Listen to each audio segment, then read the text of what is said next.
Hello and welcome to the Republican Roundup. I am Jason Gottesman, the Director of Communications for the Republican Party of Pennsylvania, and we are joined by the Pennsylvania Republican Party Chairman, Val Giorgio. Val, how are you? Good. How are you, Jason? Good, Val. So this is our first show on PCN, going to a statewide audience, and even though some people might know who we are generally, I think it's important for us to reintroduce ourselves to everybody. And just as a natural place to start, let's start at the beginning with the founding of the Republican Party of Pennsylvania. We have a rich history with our founding, dating back all the way into the 1850s, Right. A party of reform. Republican Party is the most successful third party in history. Yep.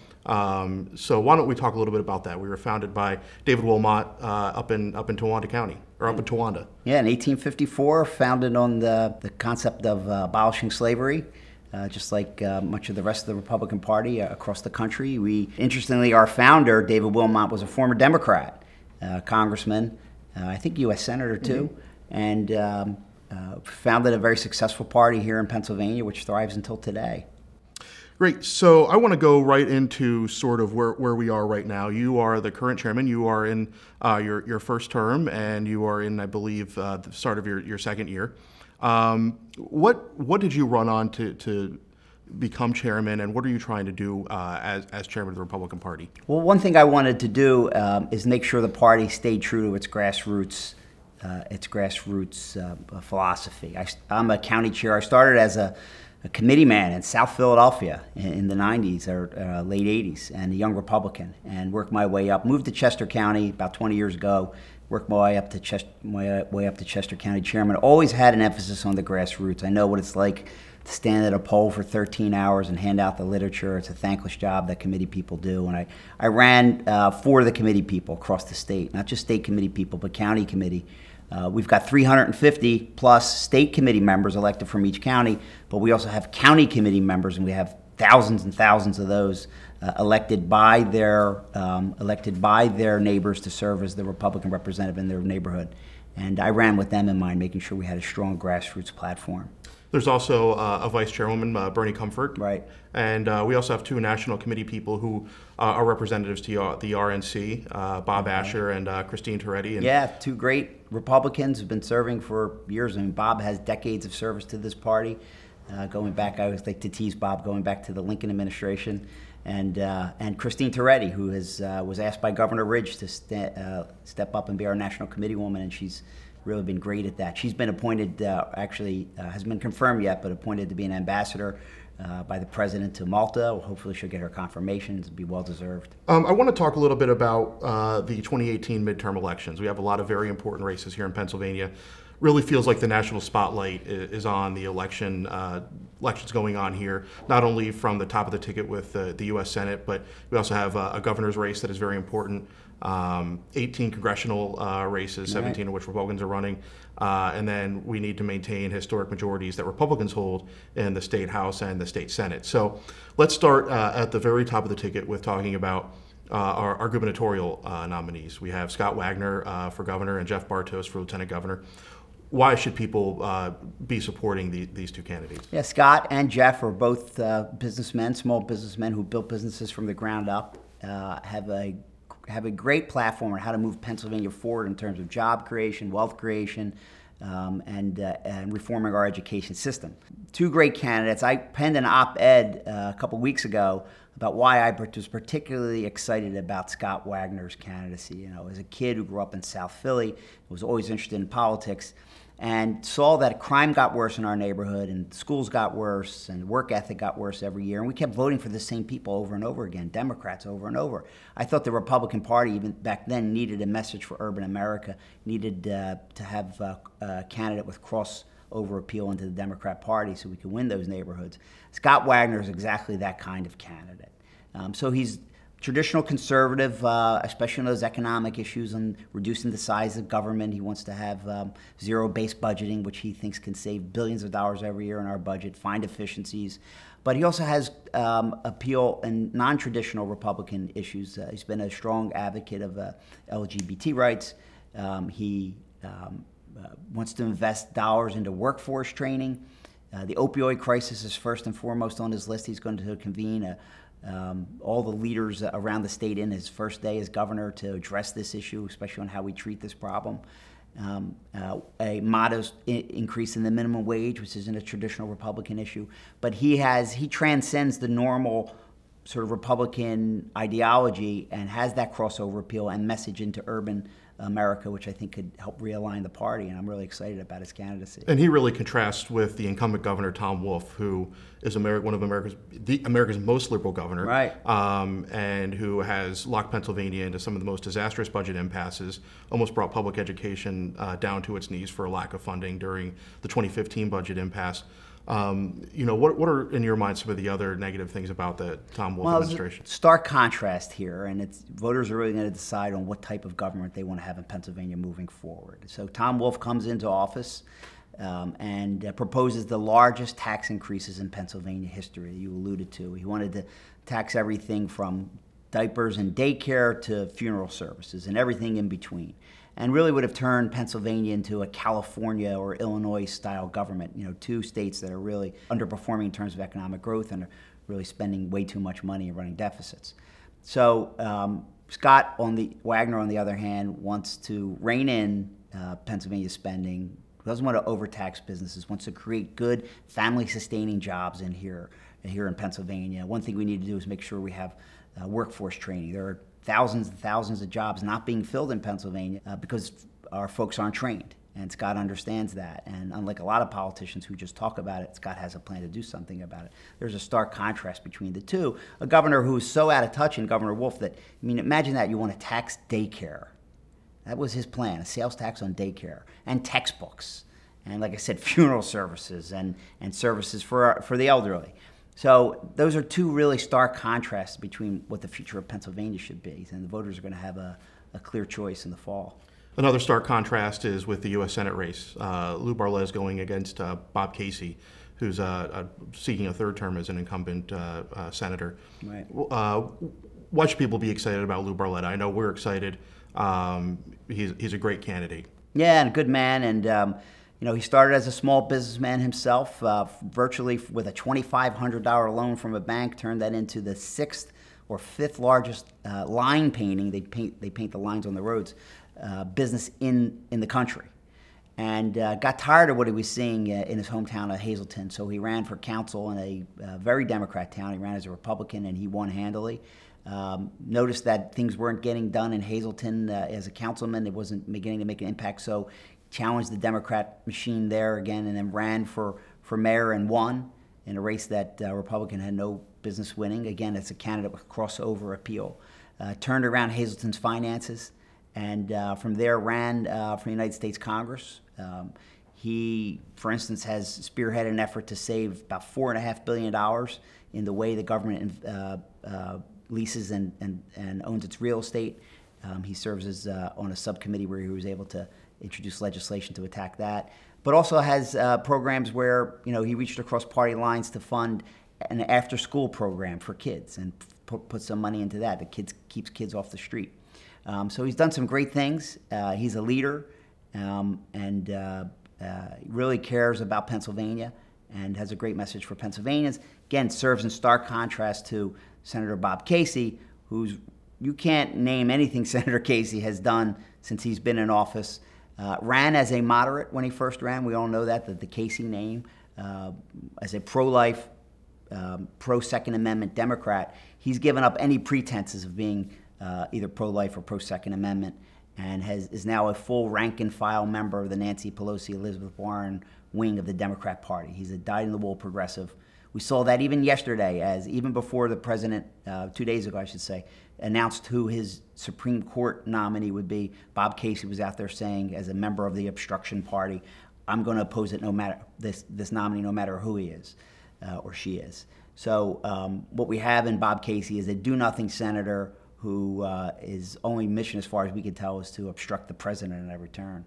So I want to move quickly and talk about the congressional races. Really, the eyes of the nation are going to be on Pennsylvania in terms of the Democrats trying to retake control of the U.S. House. And we have a lot of very competitive races. Some of that is due to these maps that were unconstitutionally forced upon Pennsylvania voters. Why don't you talk just very briefly about the map situation with the Pennsylvania Supreme Court. Yeah, what the Supreme Court did really, and I don't say this just as a Republican leader, but as someone who loves the Constitution and reveres the rule of law as a lawyer, what the Supreme Court did really was shocking and outrageous. As you know, the Supreme Court was taken over by in the 2015 elections by the Democrats. They won all three of the races that were up this year on that 7-member Supreme Court, tilted the court to the left. But what we didn't know at the time is they put some political activists on the bench, or we did know at the time. They put some political activists on the bench who we now see are part of an effort that was spearheaded by Barack Obama and Eric Holder to take back Congress by any means, whether that's at the ballot box or through, like we've seen here in Pennsylvania, through the courts. And the United States Constitution delegates to the legislature the power to draw congressional lines. But the Supreme Court here in Pennsylvania said to the General Assembly, you have 19 days or we're going to draw new lines, or we're going to draw them for you. And what we saw was a power grab that in the process created a new map here in Pennsylvania for our 18 congressional seats that was, in one analyst's estimation, the Democrat dream map. So we're going to go from 13 Republicans to 5 Democrats to maybe 9 to 9 because they've drawn a significant new number of Democrat seats. And it's really an outrage. That being said, we're not giving up on those races. We have some great candidates running, like new candidates like Marty Nostine up in the Lehigh Valley, and John Schrin, adjacent to Marty's seat, who's running against an incumbent there. So we have some really, really great candidates running across the Commonwealth, and we tend to fight hard for those seats. Yeah, and I know one of the things that we're going to be trying to do is hold these Democratic nominees that are running for these congressional seats accountable for the leftward movement of the Democratic counterparts across the country, and even here in Pennsylvania. I know we have a move here that we're going to be talking about over the next several weeks, sending a survey to these nominees to make sure that they know, when voters know where they stand on a lot of these issues. Yeah, I mean, one big issue is socialism. We've got 4 openly socialist Democrats running in Pennsylvania that want to follow the Democrat socialist agenda, which is to basically privatize industry here in Pennsylvania and in the country. And we're going to ask congressional Democrat candidates whether they support that socialist agenda. Socialism has been under the red communist flag, or under just the more generic Democrat socialist term throughout Europe, has been a disaster for tens of millions of people have died under the communist socialist banner, and we see what's happening now in Venezuela. I mean, these are not policies that work. In the abstract, they sound great to the people who don't study history, but when you see what socialism has wrought and the freedoms that it takes away from all of us, it's troubling. So we want Democrats to go on record to say whether they support or oppose that socialist agenda.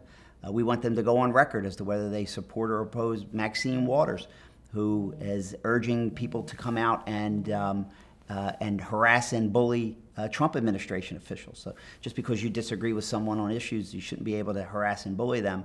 Even Chuck Schumer called Maxine Waters out on that. We want the Democrats in Pennsylvania also to call Maxine Waters out on that. And then we want to know whether they support Nancy Pelosi. She's extremely unpopular here in Pennsylvania. We want to know whether they support Nancy Pelosi for Speaker. Those are 3 issues we're going to ask Democrats to answer over the next few weeks. Real quickly, the importance of holding the General Assembly and maintaining our historic majorities there. The Republicans in the General Assembly have really been the people in the gap defending against Tom Wolf's tax cuts the last 4 years. Why is it important that we continue to make sure we have historic majorities there? Yeah, the largest majority since the Eisenhower administration. In the House under Speaker Mike Terzai, who's done a great job in holding the line of taxes. In the Senate under Jay Corman, Senate Majority Leader Jay Corman, and President of the Senate Joe Scarnati.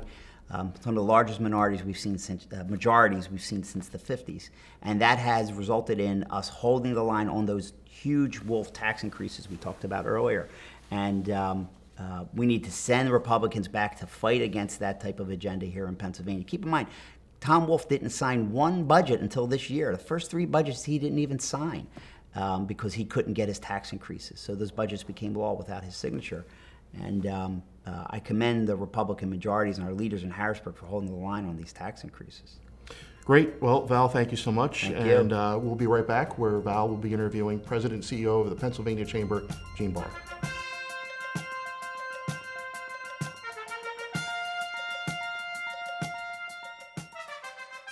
Well, welcome back to the Republican Roundup. I'm Val DiGiorgio, again, chairman of the Pennsylvania Republican Party. I'm joined here today by our good friend and great Pennsylvanian, Gene Barr.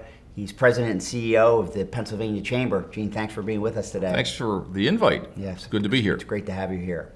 So, Gene, discuss with us today a little bit about what the Chamber is, what your mission is, what you do in Pennsylvania. Yeah, great. Chamber's the largest broad-based business advocacy group in Pennsylvania. So on a daily basis, we work on those policies that will move Pennsylvania forward, employ Pennsylvanians, move this Commonwealth into a place of better prosperity. We have over 9,000 members. We represent about half of the private sector workforce in the Commonwealth and work on numerous issues across the board in order to gain those advantages that we need in order for Pennsylvania to advance. You'd say your primary job is to be an advocate for business in Pennsylvania? Absolutely. With the legislature or broader than that? Primary legislature, but also governor's office, administration, regulatory agencies because of our relationship with the U.S. Chamber, where I serve on the board as well.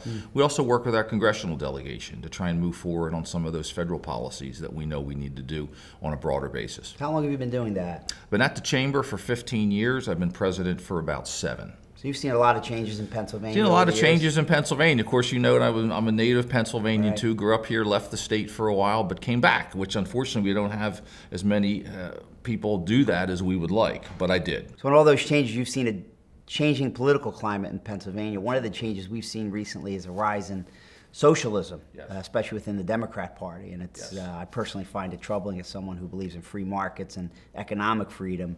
What are your thoughts on that? Well, I think you hit on it. It's the system we have here of economic freedom, and it is extremely disturbing what we're seeing. But if you think about it, it's almost a natural evolution away from what we heard in the last presidential, when we had candidates like Bernie Sanders who talked about a lot of free stuff, free education, free health care. And it's great to have those debates about what we ought to do. The reality is nobody talked about how we pay for them. And we talk a lot about, well, gee, in Denmark they do this, in Sweden they do this, and they do. The reality is that their individual income tax rates are significantly higher. Right. But we've now seen a tremendous morphing into a very dangerous side. And we've got 4 people who are running for state house seats here, who are either active members of the Democrat Socialist and the individual chapters, Philly and Pittsburgh, or who sought and received their endorsement.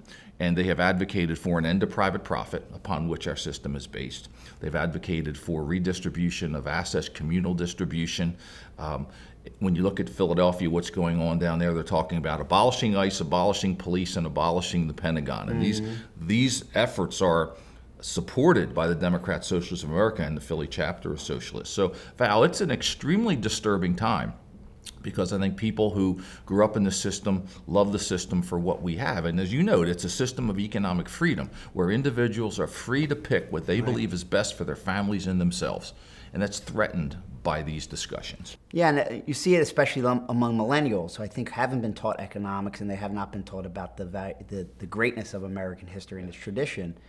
How do we get the message to millennials who every day wake up and they're on their iPhones, which are a product of capitalism, and they dress from stores which have been bought by free markets, and everything they do throughout their day is the benefit of a free market system? How do we get that message to millennials who haven't been taught these values in our schools? It's a challenge to us, and I think it's one of the things that we have committed ourselves to. I'm working with people at the national level to try and get into exactly what you're talking about. How do we communicate this about what the false promise of socialism is? I mean, when you look at what it has failed to deliver for people, and we look at a system of free markets that we have, of economic freedom, that has lifted more people out of poverty than any other system known to man. Over 800 million in the last 30 years have been lifted out of Absolutely. extreme policy because of free markets. Absolutely. Right. And it's incumbent on us to communicate that. I mean, we are the people who are in the public realm. We need to communicate that, and we need to have the debate. I mean, the debate about what we do on healthcare, about what we do on education is a good and necessary one.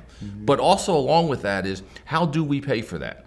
And how do we maintain a system that, as you note, has delivered prosperity to hundreds of millions of people, that has brought us the products that all of us use on a daily basis? These products are coming out of a free market system. by and large, they're not developed in a communist system. Right. They're developed in our system. And we've got to communicate that to people. Let's pivot a little bit to Pennsylvania's business climate today and how you see that. How is the business climate in Pennsylvania, and what are our challenges? Well, we have a lot of challenges. I mean, first off, we still continue to have an unemployment rate that's higher than the national average. And interestingly, we're at a place now, the economy's good. The economy's moving along. Certainly it has its challenges even at the national level. But we are now at a place where there are more jobs available than people who are looking for work. It doesn't always happen, and it's not going to be forever. So our challenge now is to make sure that we get those people trained, to make sure that we orient that. Part of that is the workforce development, which is a major issue for us. But Pennsylvania has work to do on reforming our business tax structure, on reforming our unemployment comp, on our workers' comp, on our legal reform system, on looking at education. And the debate about how much we spend on education is another good one. But we also need to think about not just how much money do we put in, but what are the results are we getting from the money that we're putting into our system? Because we spend a lot. There's this debate about, oh, we don't spend enough, the state doesn't spend enough. The real question is, what are we spending in total? And between federal, state, and local, Pennsylvania spends a significant amount. We rank, I believe, in the top 10 or just outside the top 10 in terms of per pupil spending. Spend a lot. So what are we getting for the dollars that we spend in that educational system? So there are a lot of issues that we need to work on here.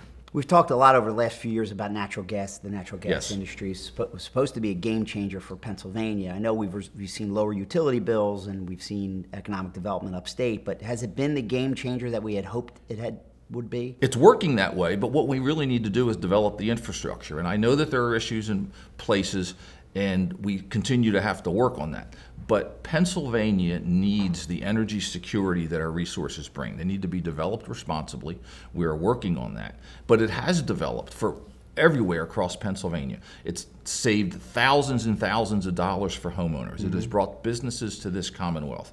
It's bringing more jobs in. You know, one example is down in the Southwest, Shell's going to put $6 billion in the ground. They're going to employ thousands and thousands of people to build the site, and we're going to work to create a tremendous hub out there that is around that. The impact tax or impact fee that we have. I mean, you'll hear people say, unfortunately, including the governor in one of his campaign addresses, we're the only state that doesn't tax the industry. Well, that's wrong. The impact fee has delivered money to every single county in Pennsylvania.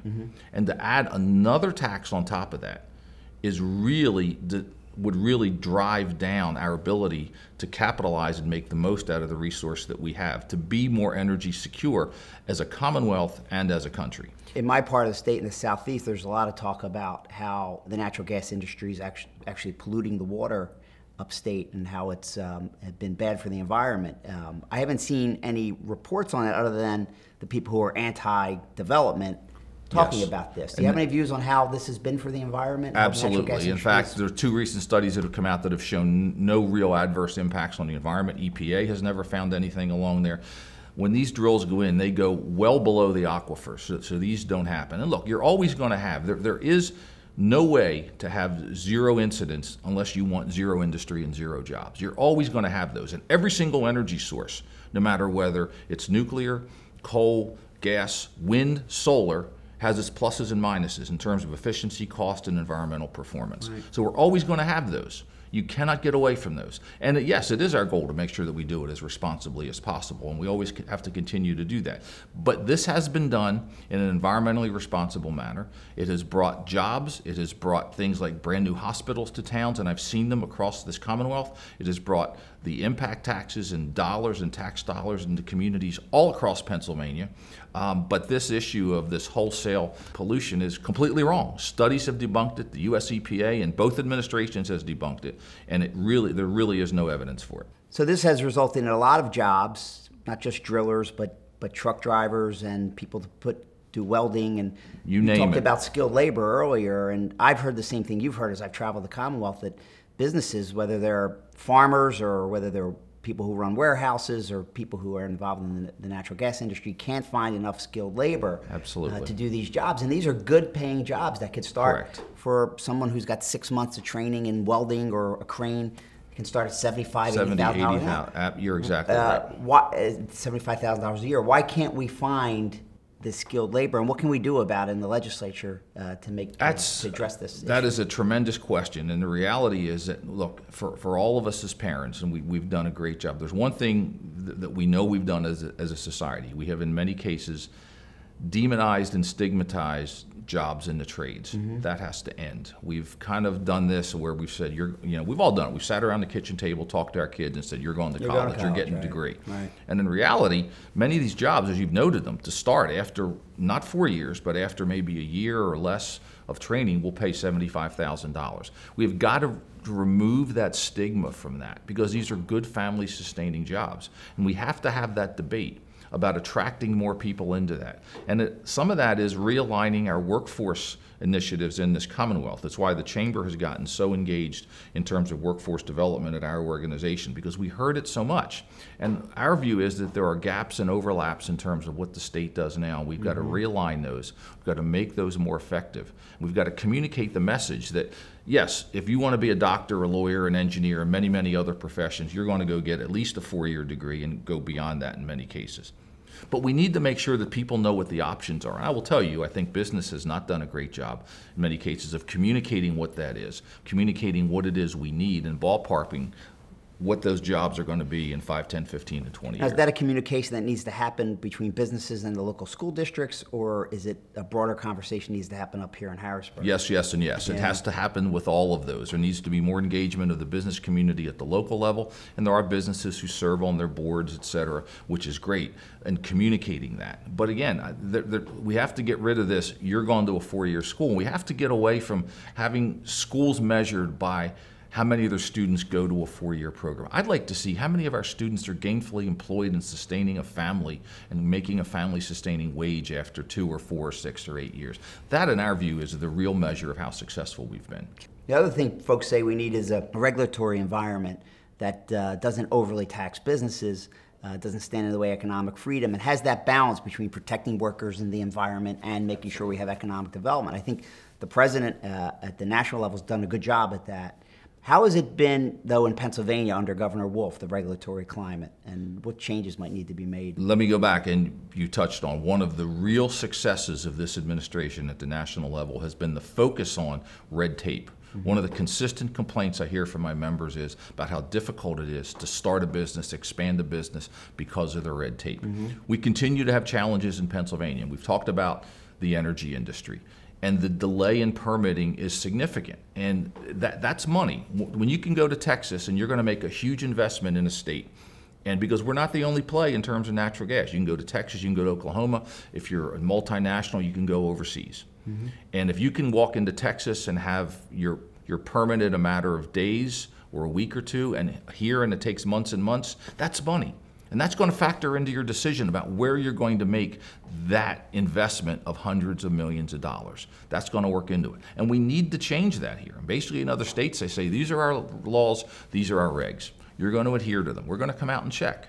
Whereas opposed to what we have here now, which is this constant, okay, well, bring this back and then we'll look at that next week or next month and then we'll get back to you. It is one of the most consistent complaints that we hear, and it's not new, that has been around for a long time. We've got to change this system in Pennsylvania to make it more business friendly, not just for energy, but for across the board. We put far too many regulations on, including our small business people, to stifle that investment, to stifle their ability to create jobs for our citizens. That has to change. Right, and we've talked a lot about that. We're happy, and I'm not asking you to weigh in, but I'm going to do a commercial for our gubernatorial candidate, Scott Wagner. He's been around the state on this issue. He feels strongly. He's a business owner himself. He's a member of ours. Started a member of the chamber. Yep. Started from the ground up, built a great business. He understands about this regulatory climate and how it needs to change and how we have to have that balance back again in Pennsylvania if we ever had it.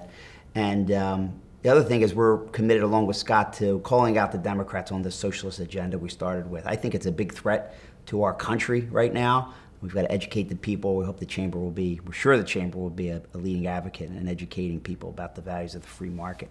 And you do a great job in educating people. You've been a great source of information for us here on the Republican Party. I want to thank you for all you do for the Commonwealth, and thank all your members. What a great job the chamber does year in and year out, and being an advocate for business. And we're going to keep doing it. We're going to keep doing it. Thanks for being here, Gene. Great. That concludes this episode of Republican Roundup. We'll be back again with another episode in the coming weeks, so look for us, and thank you for being here.